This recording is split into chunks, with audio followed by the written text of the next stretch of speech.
The nature of the internet can sometimes be that, oh, there's cars here.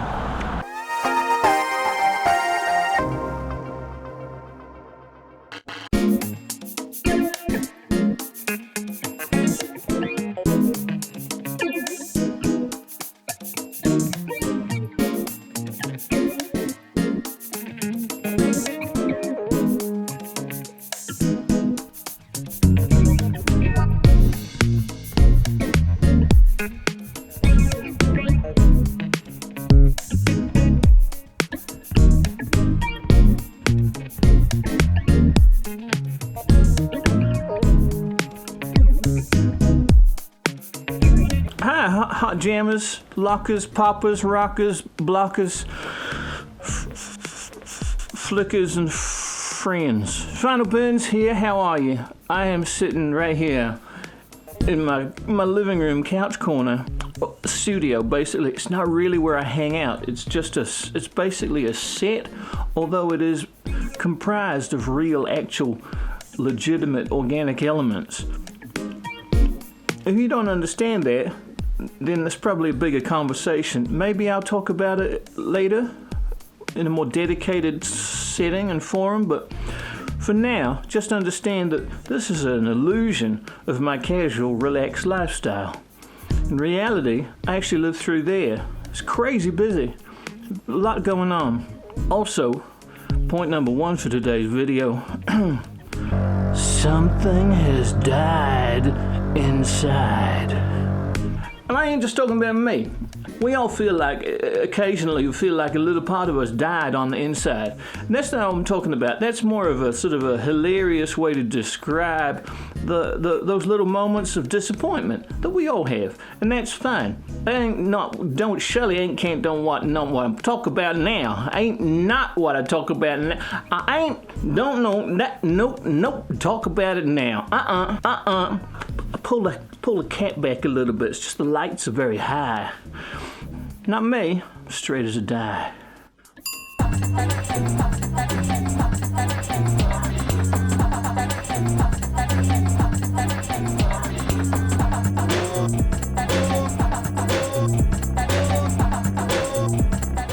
So yeah, a little while ago, maybe 4 or 5 days ago, I started to notice this smell. And sometimes you just notice a smell and you think, okay, that's what I smell like today.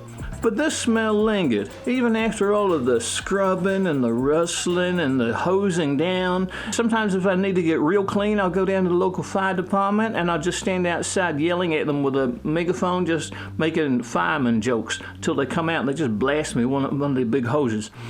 It doesn't improve the relationship very much, but it does get me very clean. I'm so clean.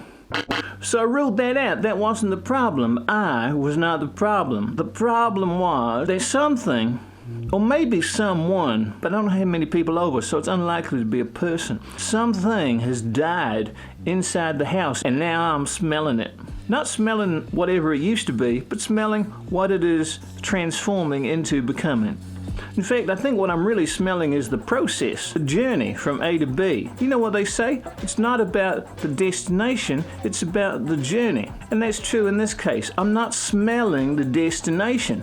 I suspect that by the time the destination is achieved, if you do indeed achieve a destination, I suppose you maybe, I don't know, I'm not a real doctor. By the time you achieve your destination, there's nothing left to smell. And that leads me to believe I'm walking around my house smelling the journey of decomposition. And let me tell you, decomposition sure don't smell no good. Now, as I alluded to just moments ago, but I might have put some time lapse in between, so who knows how this all pans out. It's been smelling and lingering for a little while, several days already. It may linger a lot longer, and that duration of lingerousness, that was the fourth Police album, the Police.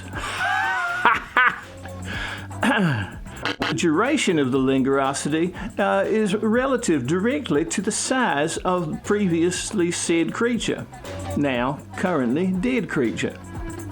Now, I can't determine the actual volume, mass, density, and size of this creature because I can't find it. That's the key issue, is that I can smell it, but as is the nature with smells, it's real hard to pinpoint where it's coming from. You know, if you've been in a group of people and somebody make a little downstairs trumpet, and you'll look around and go, who was that? Was that you? Was that you?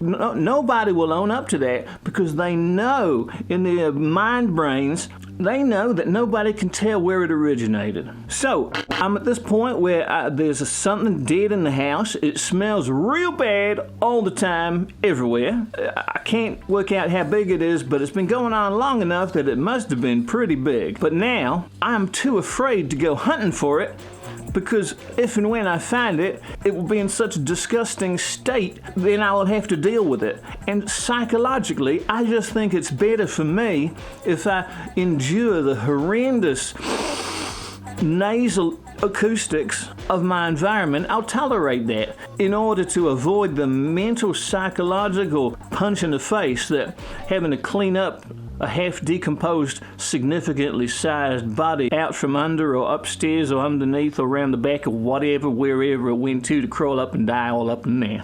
I think I'm making the right move. Okay.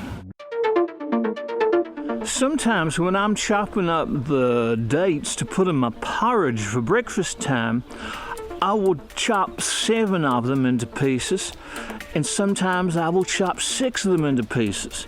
And there's no rhyme, no reason, no ding-dang, diggly-diggly season for the change or the consideration of the numeration of what I'm deciding. I was trying to get alliteration in there, but I just ran out of. Anyway, it's one of the great mysteries. The nature of the internet can sometimes be that you won't know that a thing has happened, but it has happened.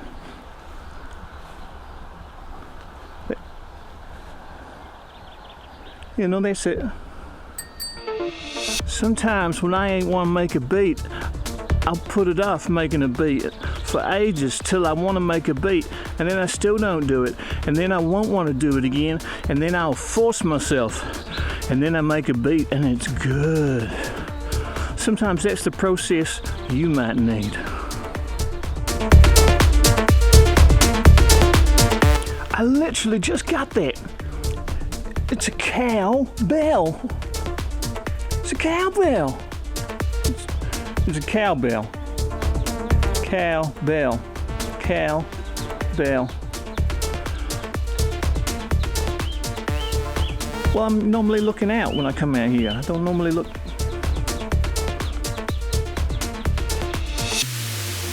Since the dawn of time, they asked each other, will we ever put a man on the moon?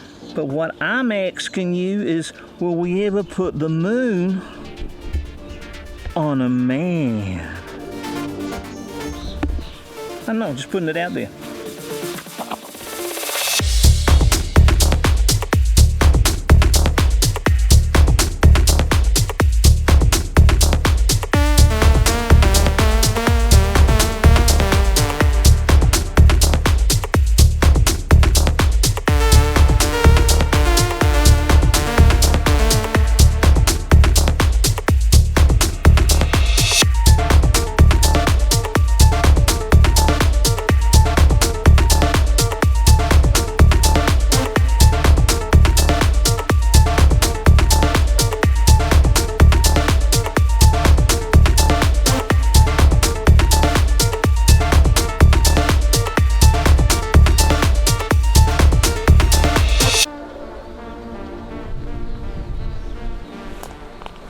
How often do y'all reckon you should change your bed sheets?